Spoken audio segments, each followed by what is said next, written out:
on the morning of November 15, when the locked security room at the Blackwood Data Center was broken into by the fire department. There was no sign of security guard Dave Miller inside. No body, no escape route. However, the crime scene investigation team noticed something strange on the main monitor on the desk. There were Dave's fingerprints on the screen, but in the conclusion section of the forensic medicine report, the dreaded sentence that closed the investigation was there. The fingerprints were not on the outer surface of the monitor. They were on the inner surface of the glass, as if the victim had tried to get out from inside the screen. This is the story of what happened in that room that night, and the voice recordings left behind. The night shift is like a silent, insidious rust that eats away at the human mind. In the early hours, you resist. Your attention is sharp.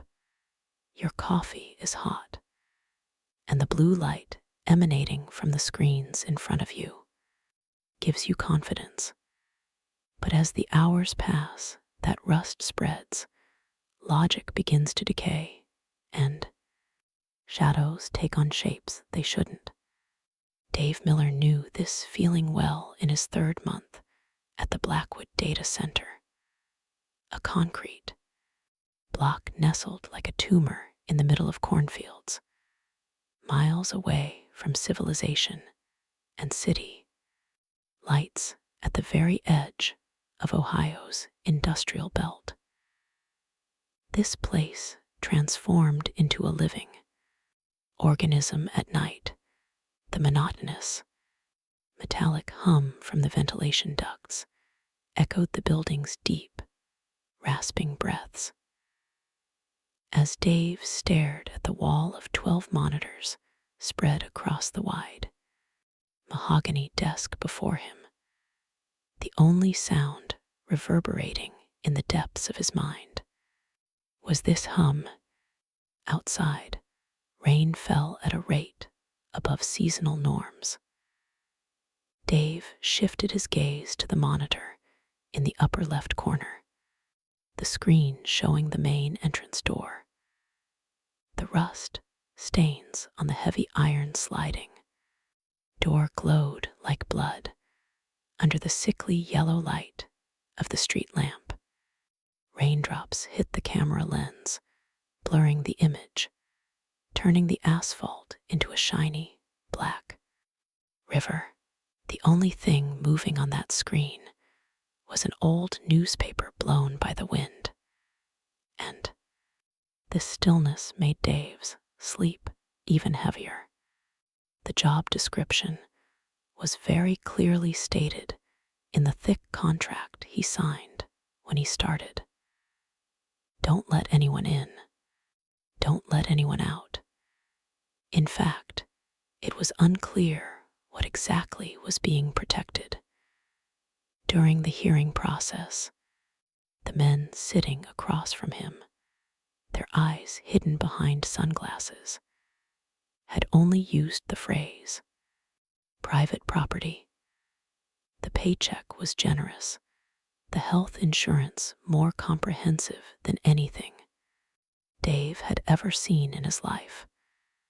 They had only one condition, one strange obsession. Between 3:00 a.m. and 4:00 a.m., the security room was never to be left. The shutters on the windows, which didn't even exist, were to be closed, and only the screens were to be watched. As a reason, they offered a technical, but hollow excuse like, system backups are being performed. The electromagnetic waves emitted by the servers could disrupt your sense of direction. Dave didn't question it. The end-of-month rent worries and accumulating credit card debt were far more concrete and frightening than some invisible magnetic field. This place, called the security booth, wasn't at the building's entrance, but 2 floors below ground, in the basement. It was a windowless, airless cell, with gray walls covered in acoustic foam. Its only connection to the outside world was the screens covering the table. Dave stretched in his chair. The creaking from his spine echoed like a gunshot in the isolated room. He poured coffee from the thermos into his cup. Even the sound of the liquid pouring into the cup felt strange tonight. Too loud, too intense. The coffee was stale, tasting like burnt plastic, but the bitter taste it left on his palate was the only thing keeping his mind sharp. His eyes, out of habit, scanned the monitors. It was a guard's reflex, an unconscious scan every 5 minutes. His gaze drifted to the second screen, showing the staff parking lot. It was completely empty. The white lines on the asphalt had faded under the rain. In the corner, there was an old model vehicle covered with a tarp left by the facility manager. The gray tarp fluttered in the wind. As the wind blew, the gray tarp fluttered, rising and falling as if there were a massive lung beneath it, breathing and stirring. For a moment, Dave imagined a hand reaching out from under the tarp and lifting it. Then he shook his head to dismiss the thought. Loneliness dragged the imagination to dangerous places. He turned his gaze to the interior. The long corridor, the backbone of the building. One of the fluorescent lights on the ceiling was flickering on and off at an irritating, irregular pace. Flicker, flicker, sizzle, every time it flickered on and off. The corridor's perspective shifted, as if the walls were closing in by an inch. Each time. At the end of this corridor was the door to server room B. The camera pointing at it showed only the hypnotic, rhythmic flickering of blue LED lights. A sterile, cold, and dehumanized image. Dave reached for the radio on the table and began spinning the black plastic device like a top. He did this unconsciously when he was stressed.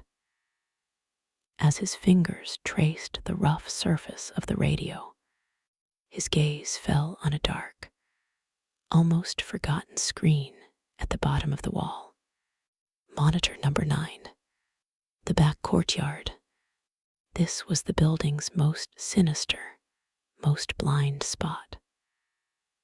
Surrounded by high concrete walls, it was an industrial graveyard where old generators, rusty barrels, and piles of scrap cable left over from the facility's construction had been dumped. The lighting system had broken down months ago, and management hadn't bothered to repair it. So the camera was forced to operate in night vision mode. All the time, the image wasn't clear and colorful like the other cameras. It was a sickly mixture of green and gray tones. Objects were indistinct, everything resembling a blurry soup of pixels. Rain appeared here as thin, white lines. Just as Dave was about to tear his eyes away from that blurry grayness, he noticed something. There was movement among the scrap piles, especially behind that large, rusty diesel generator.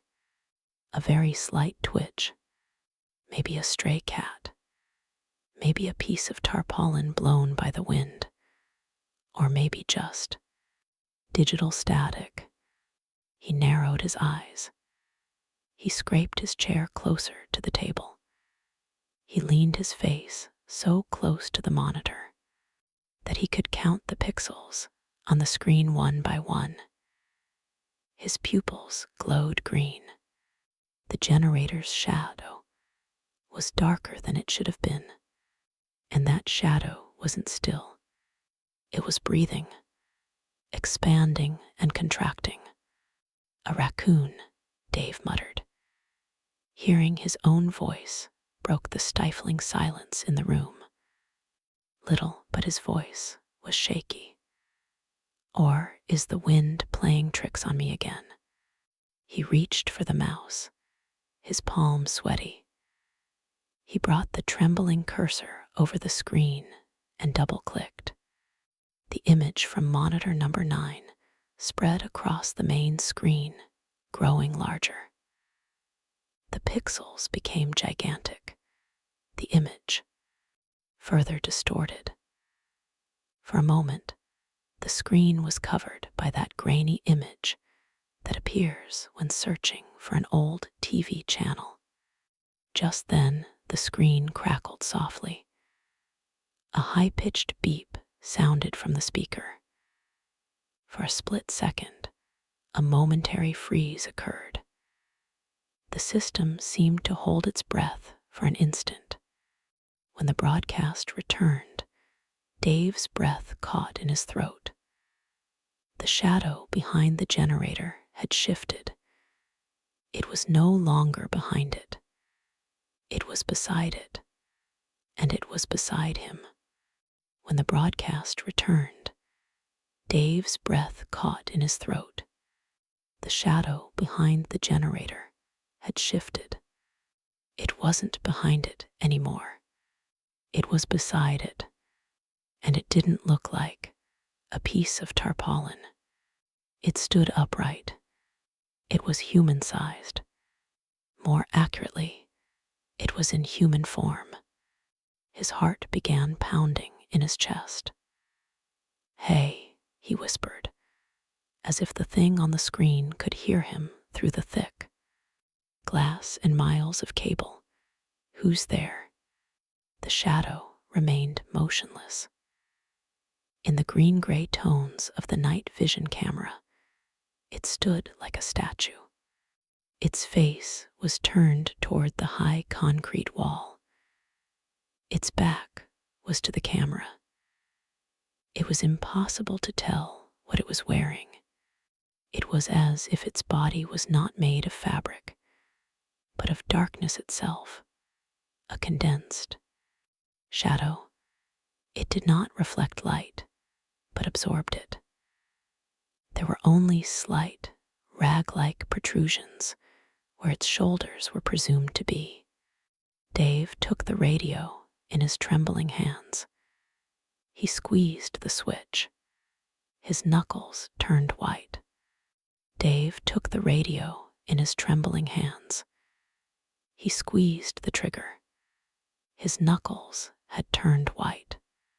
Central, East Wing, unauthorized entry detected in the rear courtyard. Suspicious individual on camera 9. Recording footage. Identity unknown. There was no response. Of course, there wouldn't be. There was no other living being in the building besides him. The place he called Central was nothing but his own echo. He didn't even know why he made the announcement. Maybe he wanted it recorded, so there would be evidence left behind if something happened to him. That was the procedure. And right now, the only thing Dave could cling to keep from going mad was that damn procedure. He looked at the screen again. The figure was still there. It wasn't moving. Its shoulders weren't rising and falling like a human's. It was just there, its presence, defiling that frame. "It's a drunk," Dave said. He was trying to convince himself, but his voice didn't sound convincing even to his own ears. He jumped over the wall and passed out.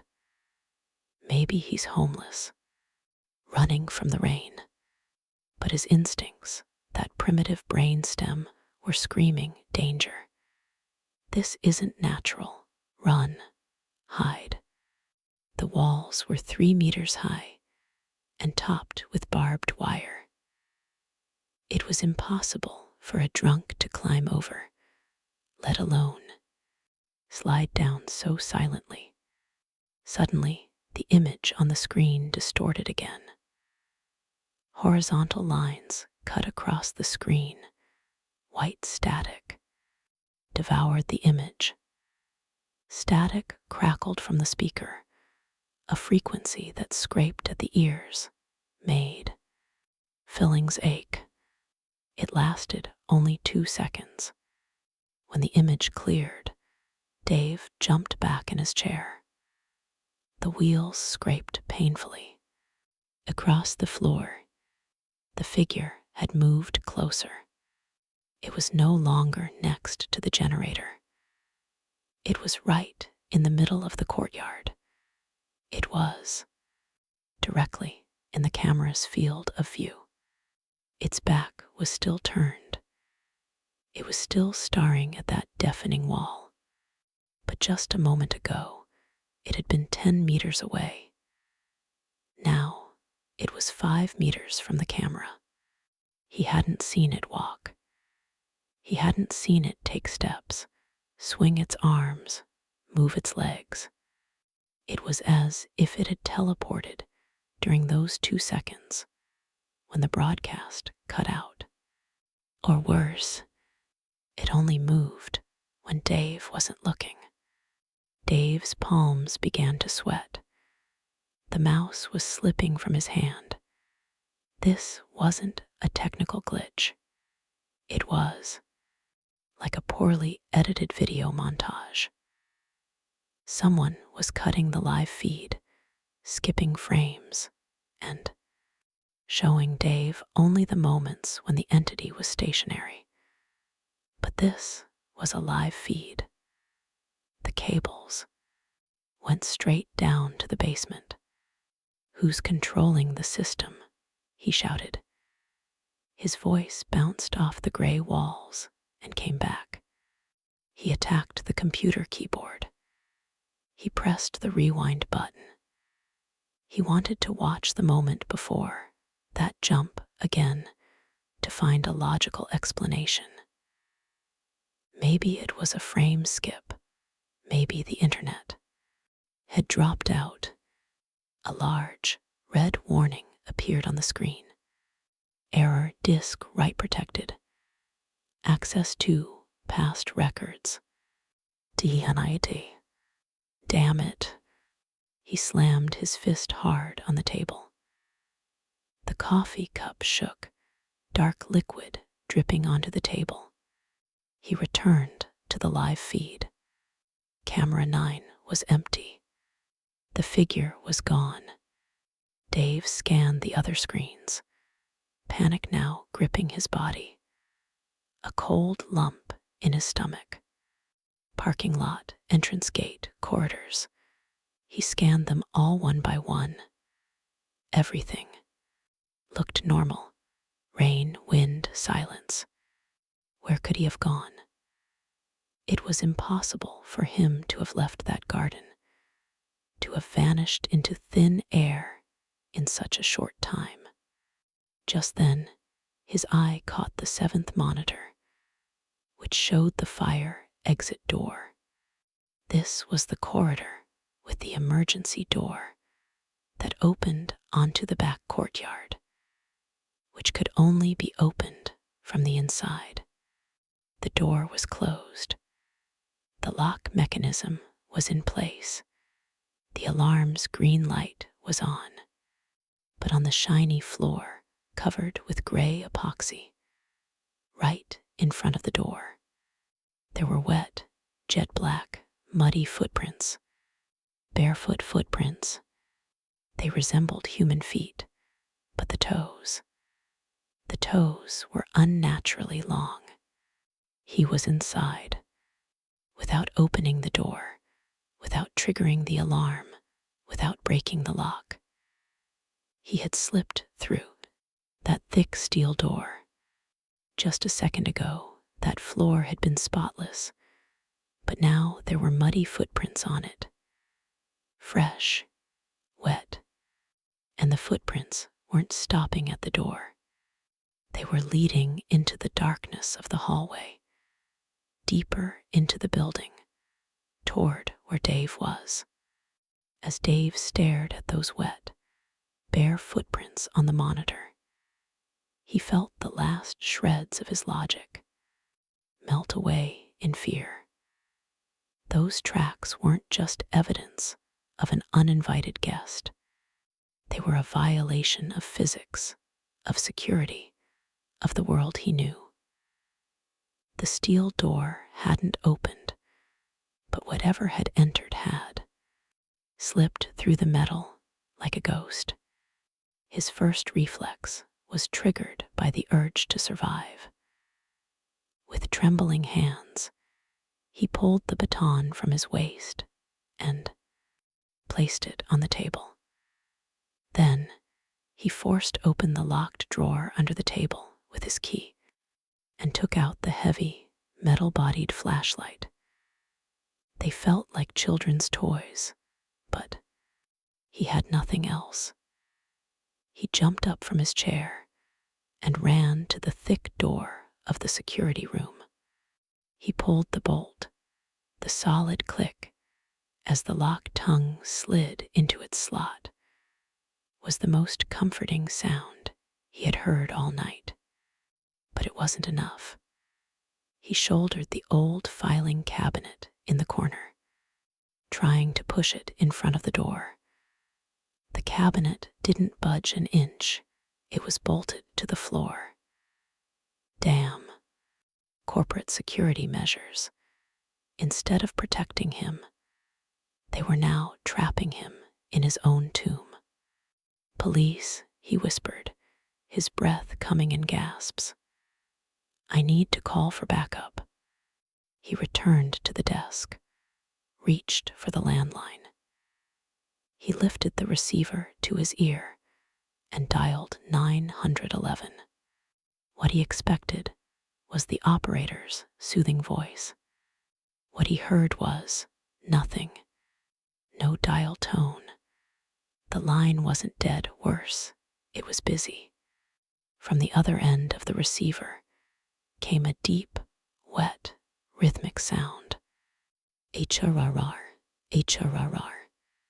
It was as if someone wasn't on the other end of the line, but inside the telephone wires, between the copper wires, gasping for air, trying to breathe with fluid filling their lungs. The sound was so close that Dave thought he could smell the damp, rotten breath. He threw the receiver from his hand as if it were burned, and the sound was so close that Dave thought he could smell that damp, rotten breath. He threw the receiver from his hand as if it were burned.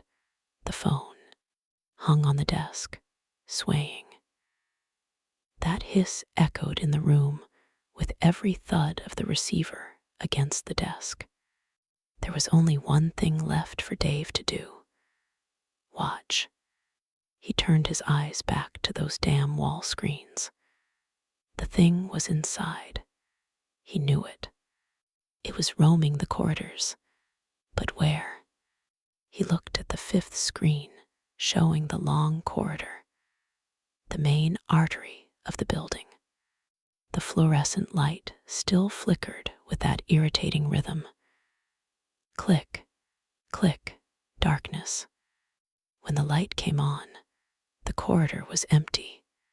When the light went out, a silhouette appeared at the far end of the corridor, where the darkness was thickest. When the light came back on, the silhouette vanished. But with each period of darkness, that thing moved one step closer. It was as if the light heard it, while the darkness nourished it.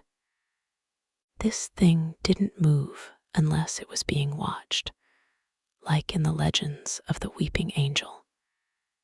It existed in the gaps of time and light, in the moments when reality tore apart. At 2:15 a.m., the image that froze Dave's blood appeared on the fourth monitor, watching the staff dining hall. This was a cold, gray area where metal tables and chairs were arranged in an orderly fashion. And the entity stood right in the middle of the room. It was a cold, gray space with metal tables and chairs arranged in neat rows. And the entity stood right in the middle of the room. This time, its back wasn't turned. Its face was turned toward the camera, directly toward Dave. And the dark, smoky rags it had been wearing were gone. In their place was a razor-sharp, ironed security uniform, the same uniform Dave was wearing. The Blackwood security badge on its left chest, the brand of the radio on its right shoulder, the baton holster on its belt. Everything was copied perfectly, exactly. As Dave looked at the monitor, he thought he was looking into a mirror. But the face, that face, was not something the human mind could accept. It had a face, but it wasn't fixed. Like a corrupted video file, like damaged digital data, it constantly glitched and distorted. 1 second, it was the face of an old, bearded man. Immediately, after it turned into a young woman, then a screaming child. The faces melted, the flesh blended together, pixels flowed, turning into a gray sludge. It was as if it had stolen the faces of thousands of people and was trying to wear them all at once. The only thing that remained unchanged were the eyes. There were no eyes. The eye sockets were black like an endless darkness, 2 bottomless pits there to suck Dave's soul. Dry. Suddenly, a voice blared from the speaker in the security room. It was coming from the ambient listening microphone of camera 4 in the cafeteria. "Who's there?" Dave was glued to his chair. It was his own voice, the sentence he had whispered just moments ago at the beginning of the video when he first saw the entity. The entity had heard it. It had recorded it. And now it was playing it back to him. The voice repeated it, but this time the tone was different. More muffled, more metallic, as if coming from a rusty speaker or from underwater. "Who is there?" It was speaking like a machine, trying to mimic human speech, stretching out the words, chewing on the syllables. Then a chuckle was heard. Then a chuckle was heard. It was in Dave's voice, but it contained no joy. A mechanical, cold laugh, as Dave stared in horror at that thing on the monitor, his own distorted reflection. The entity slowly raised its right hand. The movement wasn't fluid. It happened frame by frame, jerkily. It was holding something in its hand. A white, cardboard coffee cup. Dave panicked and looked at his own desk. His own coffee cup was there, half full. He looked back at the screen. The entity raised the cup in its hand. It continued to stare at the camera with its faceless, pixelated face, and it relaxed its fingers. The cup fell to the floor. There was no sound in the video, but the cup shattered when it hit the floor. Black liquid spread across the cafeteria's white floor.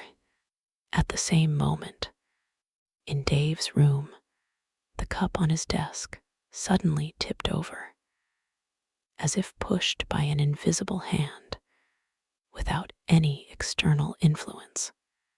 SHRRICK. Hot, stale coffee spilled onto Dave's lap, keyboard, and mouse pad. Dave jumped up in pain, knocking over his chair. Ah, damn it. He backed away, his back hitting the cold wall. His breath caught. He hadn't hit the cup. He hadn't even touched the table. His hand was meters away from the keyboard, because the thing on the screen knocked over the cup. The cup in real life had also fallen over. This was the moment Dave grasped the seriousness of the situation. The connection wasn't one way. The cameras weren't just recording. The cameras were reflecting reality. Or worse, that thing was interfering with the physical world in this room through the cameras. This wasn't a security system. It was a puppet show. And the strings were no longer in Dave's hands. This isn't real, Dave muttered, holding his head in his hands.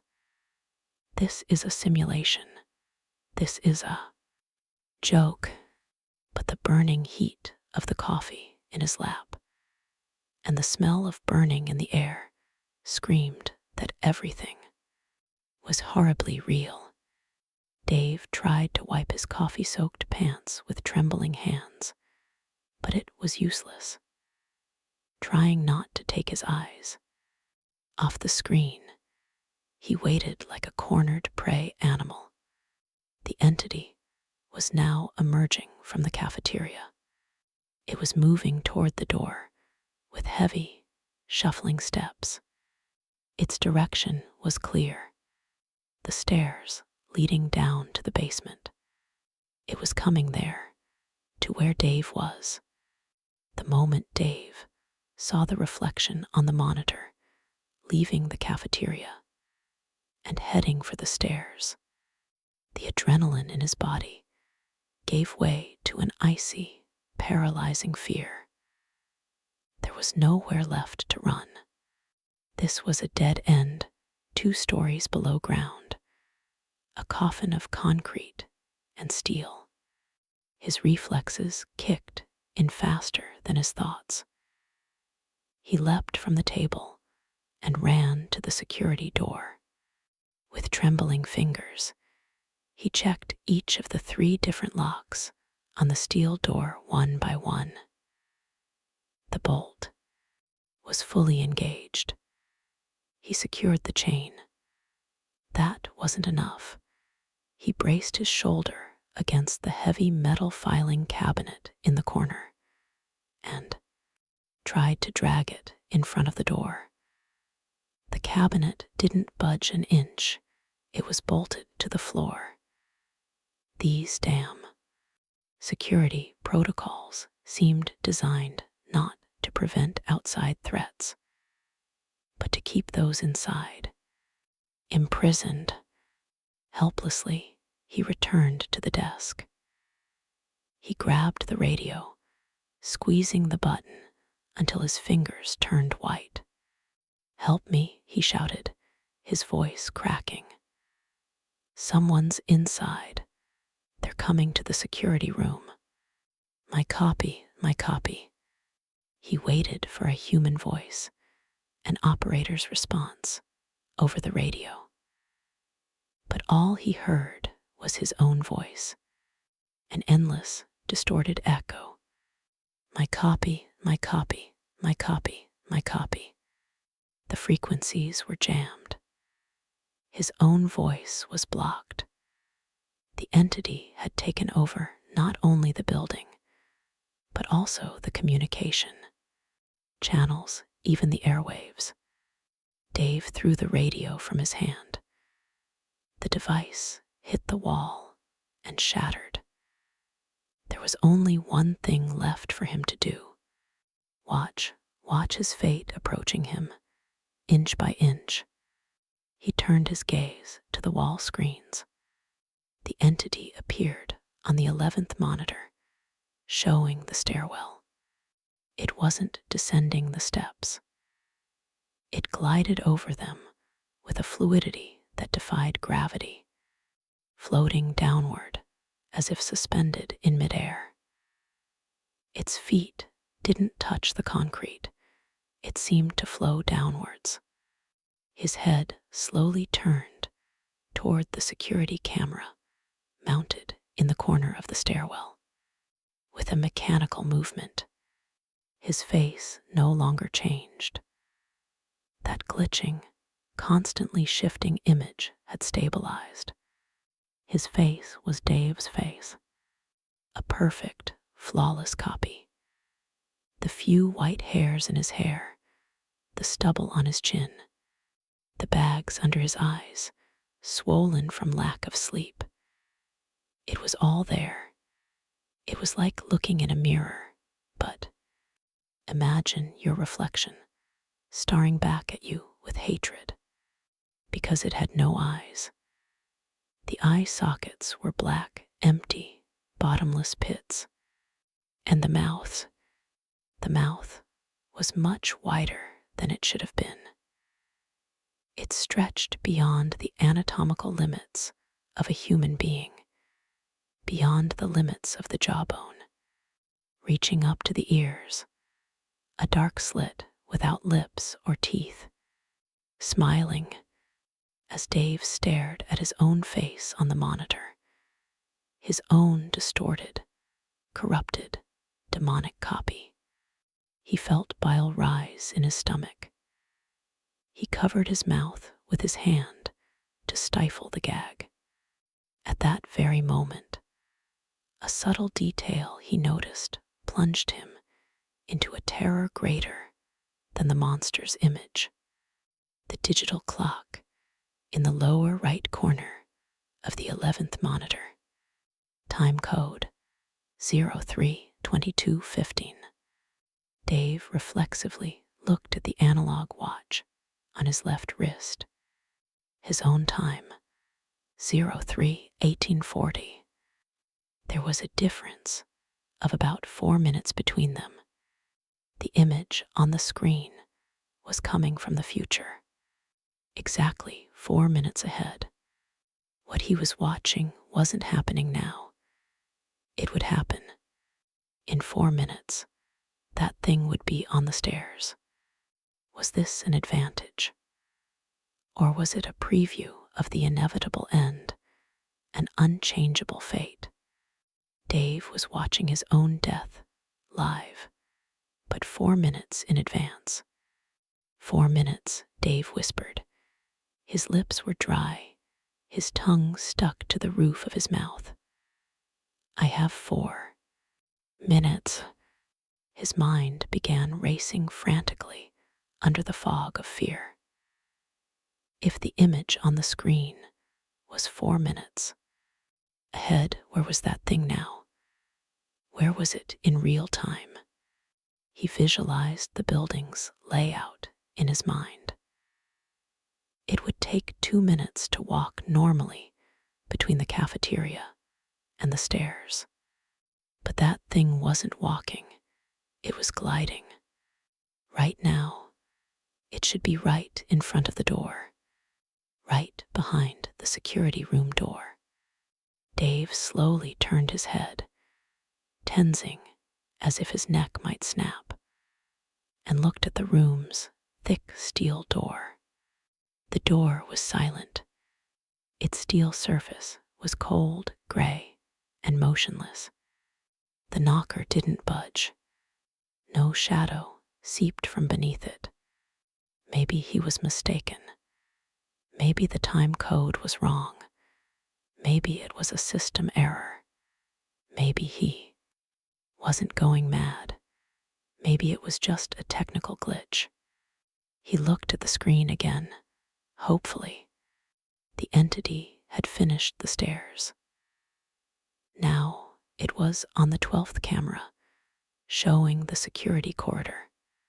In front of Dave's door, the time code on the screen, 03-2400. The entity stopped in front of the door. It extended its long, jointless fingers toward the door handle. Dave held his breath. What he was watching was about to happen. On the screen, the entity pulled the door handle down. The door was locked. It didn't open. The entity paused. It tilted its head slightly to the right, like a curious dog. Then it brought its face close to the door. It pressed its dark, toothless mouth against the keyhole, and it whispered something. There was no sound on the screen, but the lip movements were so clear that there was no need to hear. Dave could read those lips because they were his own. The entity said one word, "Open," and on the screen, in that impossible scene, the door opened by itself. The lock mechanism turned as if a hand were inside. The bolt slid back with a click. The entity slipped inside, into Dave's privacy. As Dave stared at the screen in horror, in the real world, the door handle behind him slowly began to creak downward. Creak. The sound of the metal handle straining sliced through the silence in the room like a knife. The time difference had closed. The future had caught up with the present. Dave screamed and threw himself at the door. He threw his entire weight, his 90-kilogram body, against the steel. "You can't come in," he shouted. His voice was inhuman. "Stay away."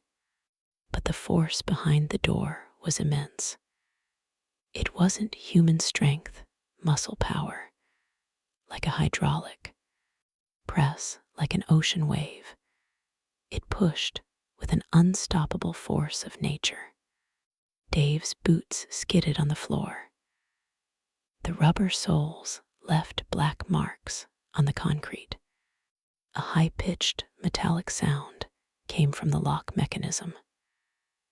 Screws began popping out of their sockets. Paint started flacking off. The steel door was flexing. Dave ran to the table as a last resort. Logic kicked in. This thing was powered by cameras, electricity, signals. What would happen if he shut down the system? If the cameras reflected reality, would turning them off destroy it? If the image disappeared, would the entity disappear too? Or would he be left completely in the dark, alone with that thing? He had no time to think. The door hinges were about to give way. He reached for the main switch panel in the corner of the wall. "I'm turning everything off," he shouted, not knowing who he was shouting at. "Go to hell, all of you." He grabbed the red lever and pulled it down with all his strength. Clack! All the monitors in the room went dark at once. 12 screens turned pitch black. The flood of blue light stopped. The ceiling lights in the room went out. Only the faint, red, blood-colored light of the emergency lighting above the door remained. And silence. The fan noise stopped. The hum of the hard drive ceased. The whir of the ventilation fell silent. The pressure on the door suddenly vanished. The door handle returned to its original position. Click. The locked tongue snapped into place. Dave, in the darkness, leaned his back against the wall, waiting breathlessly. Was it gone? Had it cut the connection? Had cutting the power driven away that digital ghost? A minute passed. 5 minutes. Not a sound. He could only hear his own heartbeat, that rhythm pounding in his ears like a drum, aching in his chest. 10 minutes. 20 minutes. Nothing. The door wasn't straining. There was no sound. I did it, Dave thought. His voice trembled, but hope had sprouted inside him. It can't exist when the system is down. It only comes when there's a signal. It's a virus. It's data. A hysterical fit of laughter mixed with relief seized him. His knees buckled, and he collapsed where he stood, onto the cold concrete. He would wait until morning. In a few hours, the sun would rise, the shift would change, and he would leave this place. He would never return. But then, a sound came from the wall behind him, from that wall of black monitors he had shut down. Beep. Then again. Beep. Dave's smile froze on his face. The blood froze in his veins. Slowly, very slowly, he turned around. One of the monitors he had shut down, the one in the middle, the main screen, was turning itself on. The switch was down. There was no power. The plugs had been pulled. The whole building was dark. But the screen, that damn screen, was glowing with a bright blue light. Signal received, flashed on and off. No, said Dave, backing away. No, impossible. There's no power. The blue text disappeared. The image appeared. The camera angle showed the inside of the security room. The room Dave was currently in. It was an image captured by the hidden camera. On the ceiling, camera 13. The black box camera. Dave saw himself on the screen. He was sitting on the floor, staring up at the screen in horror. Under the red, emergency light, his face was as white as chalk. This was live. There was no delay. There was no future. There was only now. But on the screen, he wasn't alone. On the screen, right behind Dave, a silhouette emerged from the darkness in the corner of the ceiling. It was hanging from the ceiling, like a spider. Its limbs were bent at impossible angles, its joints twisted backwards. It hung slowly toward Dave's neck, defying gravity. The face was Dave's face again. But this time it was so close that Dave could see the darkness inside that thing's toothless mouth on the screen. Its mouth was so wide open that its lower jaw almost touched its chest. Dave felt an icy, dead, rotten breath on his neck. The hairs on the back of his neck stood on end. He kept staring at the screen. He didn't dare turn around. On the screen, he saw the thing behind him raise its long, thin hand. Long, sharp, needle-like fingers. They were reaching toward Dave's eyes. When Dave felt that icy breath on the back of his neck, every muscle in his body locked up. He couldn't turn around. He didn't want to turn around. His eyes were locked on the single working monitor in front of him. That is, the live broadcast of his own death. On the screen, the figure behind him, that impossible copy hanging from the ceiling at impossible angles, extended its long fingers toward Dave's face. When the fingertips touched Dave's eyelids on the screen, he felt the same cold touch in real life. A thin, razor-sharp sting. On his eyelids, a whisper escaped Dave's throat. Please. He didn't know who he was begging. God, the invisible system watching the room, or his own distorted reflection. On the screen, the entity behind him slowly brought its head closer to Dave's ear. Its wide, torn mouth was close enough to touch Dave's ear, and Dave's own voice echoed, not from the monitor speakers, but directly from inside his skull, shaking his bones. Recording complete.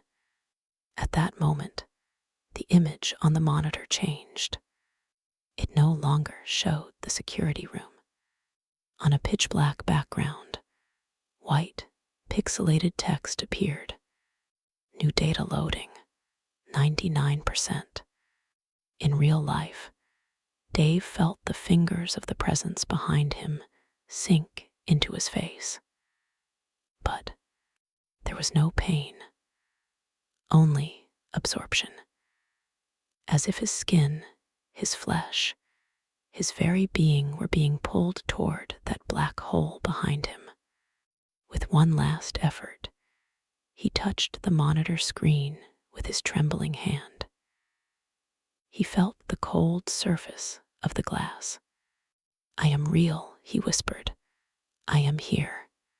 But the text on the screen changed. Loading complete. Old file being deleted. And before Dave Miller's scream was swallowed by the acoustic foam in the room, the monitor flashed one last time and went dark. The room was plunged into final darkness. Post-incident investigation and evidence. Report date, November 15, 2024. Prepared by forensic pathologist Dr. Alan R. Findings: when the fire department broke down the door at 6:45 a.m., the scene left behind by Dave Miller was enough to turn the stomachs of even seasoned police officers. One physical evidence: Dave Miller was not in the room.